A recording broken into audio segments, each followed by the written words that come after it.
Juan Carlos, cuéntame un poquito. ¿Tú eres como un abogado prestado a la literatura o eres un escritor prestado al derecho? Cuéntame un poquito acerca de eso.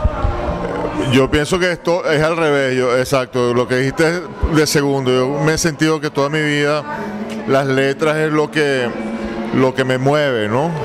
El derecho simplemente es un oficio para vivir, el cual me encanta evidentemente, y además tiene mucha relación con las letras, porque el derecho tiene mucho de lectura y tiene mucho inclusive de creatividad literaria, en el sentido de que para poder verdaderamente elaborar un buen contrato, para entender bien de qué se trata la lógica jurídica, hace falta tener conocimientos literarios. Por eso es que generalmente los buenos abogados son amantes de la literatura y tienen bagaje literario, ¿no? Bueno, en mi caso particular, la literatura me ha tocado desde muy niño. Yo tuve la fortuna de crecer en un hogar de padres lectores, grandes lectores. Mi madre además es licenciada en letras y entonces siempre estuve rodeado de libros, ¿no? La novela la termino publicando a mis 30 casi mis 40 años, por el tema de que yo sentía que tenía que caminar un poquito y recorrer un poquito la vida y tener experiencias vitales antes de plasmar, digamos, esas experiencias o ese móvil interno en una obra literaria de envergadura, porque, siempre había escrito cuentos cortos, poesía, pero a la novela le tenía cierto respeto, cierta distancia, ¿no?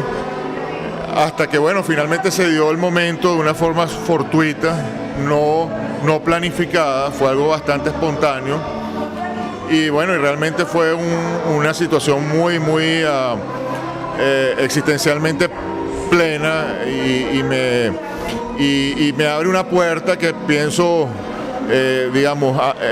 por la cual pienso adentrarme y muy posiblemente pues seguir caminando por allí lo que me queda de vida, ¿no?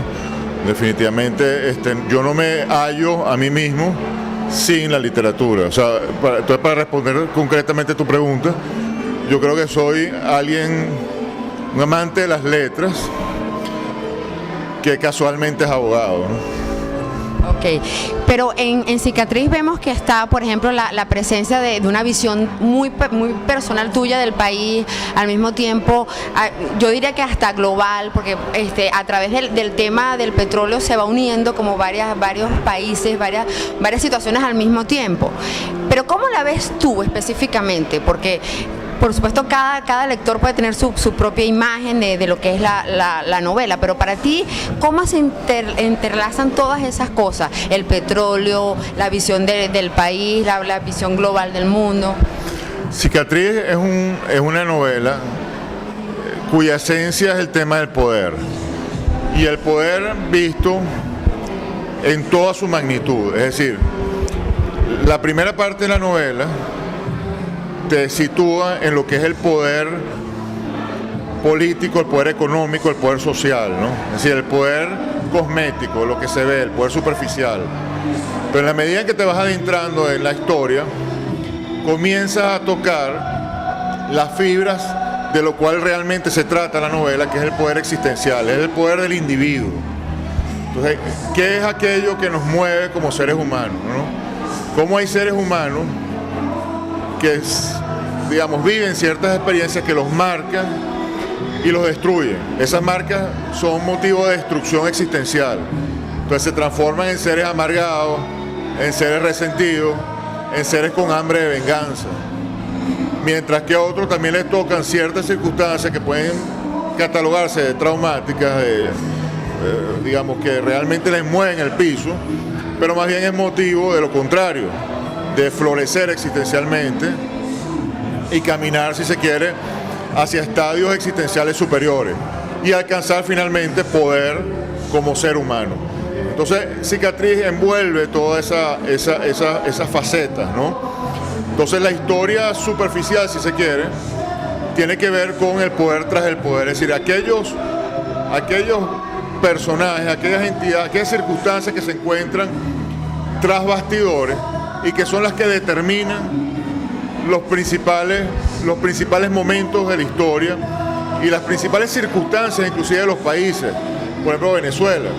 O sea, hay una cantidad de móviles, tanto nacionales como internacionales, en la sombra, que nos explican como sociedad y que también sostienen y justifican el tipo de sistema político que tenemos. Fíjate de lo que estás justamente hablando tú, podríamos decir también de que como país pudiéramos tener una cicatriz, ¿verdad? Estamos en un momento bien especial de nuestro país en muchísimos ámbitos, donde de repente hasta tenemos en muchos aspectos una doble moral en muchos aspectos. ¿Cuál crees tú que sea esa cicatriz si vemos a Venezuela como un ente? ¿Cuál sería esa cicatriz de nuestro país? Nosotros tenemos una gran cicatriz que tiene que ver con la forma como concebimos filosóficamente al individuo. Es decir, en Venezuela hay un gran problema para que las personas se hagan dueñas de sí mismas y acepten sus propias responsabilidades individuales. Ese es el principal drama de Venezuela. Es decir, durante muchos años se ha vendido la idea de que las personas no son responsables de su destino, que son agentes externos los que determinan la suerte de cada quien. Y eso ha llevado a la sociedad a estar conformada por personas profundamente irresponsables, profundamente inmaduras existencialmente, como niños, una sociedad de niños. Es una sociedad muy superficial en el fondo, muy frívola, pero esa frivolidad esconde un drama terrible, que es el drama de no encontrarse a sí mismo. Es decir, es un drama de una confusión existencial continua, que es precisamente lo que marca esa cicatriz que tú mencionas. Es decir, en la medida en que los seres humanos no se encuentran como individuos, nunca alcanzan, si se quiere, la madurez existencial que les permite hacerse dueños de su vida y por lo tanto aportar, construir para sí mismos y construir para la sociedad. Entonces, el principal problema de Venezuela es ese. Entonces, claro, hay ciertos factores externos que moldean a la sociedad para que eso sea así. Por ejemplo, el tema del petroestado.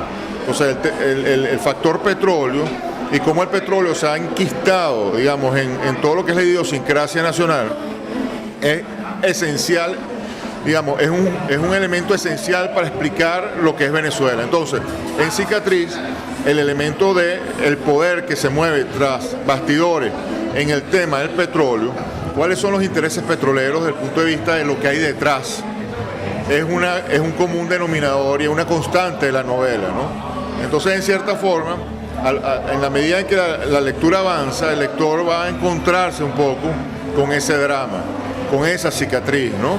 Y finalmente, bueno, vienen consideraciones sobre dónde está verdaderamente el poder, cuál es el objetivo de la vida, alcanzar ese poder, el poder, por ejemplo, que alcanzan estos individuos que ahorita están en la palestra pública porque hicieron dinero muy rápidamente, compraron bancos, compraron aviones, o sea, se hicieron muy rápidamente poderosísimos económicamente, pero qué fragilidad, ¿no?